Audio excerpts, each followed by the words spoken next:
Indian premier ലീഗിൽ ഇന്ന് നടക്കുന്ന മത്സരത്തിൽ ചെന്നൈ സൂപ്പർ കിങ്സും രാജസ്ഥാൻ റോയൽസും നേർക്കുനേർ. ആദ്യ മത്സരത്തിൽ തോറ്റു തുടങ്ങിയ ഇരു ടീമും രണ്ടാം മത്സരത്തിൽ വിജയ വഴിയിൽ തിരിച്ചെത്തിയിരുന്നു.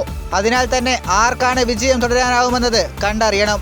രാജസ്ഥാൻ ബാറ്റിംഗ് കരുത്തിൽ വിശ്വസിക്കുമ്പോൾ ബോളിംഗ് ആണ് ചെന്നൈയുടെ ശക്തി. ഇരു ടീമും തമ്മിലുള്ള നേർക്കുനേർ പോരാട്ടത്തിൽ കണക്കിൽ CSKയ്ക്കാണ് മുൻതൂക്കം.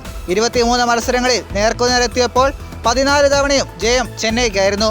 9 മത്സരങ്ങളിലാണ് രാജസ്ഥാൻ ജയിക്കാനായത്. അതിനാൽ തന്നെ കണക്കിൽ മുൻതൂക്കം ചെന്നൈക്കുണ്ട്. രാജസ്ഥാനെതിരെ ചെന്നൈയുടെ ഉയർന്ന സ്കോർ 246 റൺസും കുറഞ്ഞ സ്കോർ 109 റൺസുമാണ്. രാജസ്ഥാന്റെ ഉയർന്ന സ്കോർ 223 റൺസും കുറഞ്ഞ സ്കോർ 126 റൺസുമാണ്. രാജസ്ഥാന്റെ ബാറ്റ് നിരയെ പിടിച്ചുകെട്ടാൻ ബോളർമാർ തന്നെ CSKയ്ക്കായി തിളങ്ങേണ്ടതുണ്ട്. പഞ്ചാബിനെതിരെ 4 വിക്കറ്റ് വീഴ്ത്തിയ ദീപക് ചാഹറുടെ പ്രകടനം നിർണായകമാണ്. ഷർദുൽ ഠാക്കൂർ, സാം കരൺ എന്നിവരാണ് മറ്റു പേസർമാർ. മുംബൈയിലെ പിച്ച് പേസർമാരെ തുണയ്ക്കുമെന്നതിനാൽ ലുങ്കി എൻഗിഡിയെ പരിഗണിക്കാനുള്ള സാധ്യത കൂടുതലാണ്. അതേസമയം ബാറ്റിംഗിൽ CSK മെച്ചപ്പെടാനുണ്ട്.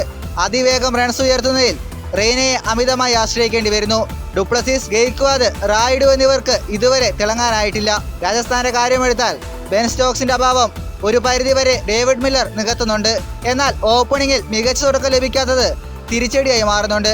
ജോസ് ബട്ട്ലർ ഫോമിലേക്ക് വരേണ്ടത് അത്യാവശ്യമായി മാറിയിരിക്കുന്നു. ബോളിംഗിൽ മുസ്താഫിസുർ റഹ്മാൻ, ജയദേവ് ഉനദ്കട്ട്, ചേതൻ സക്കറിയ എന്നിവർ തങ്ങളുടെ റോൾ ഭംഗിയാക്കുന്നുണ്ട്. സ്പിൻ ഓൾറൗണ്ടറായി രാഹുൽ തെവാടിയായിരിക്കും RR ഇന്നും പരിഗണിക്കുക.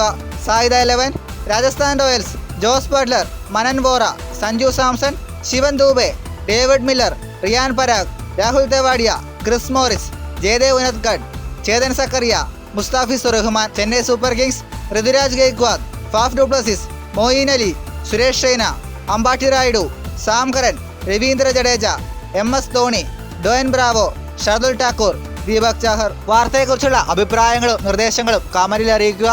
ഇഷ്ടപ്പെട്ടാൽ ലൈക്ക് ചെയ്യുക, ഷെയർ ചെയ്യുക.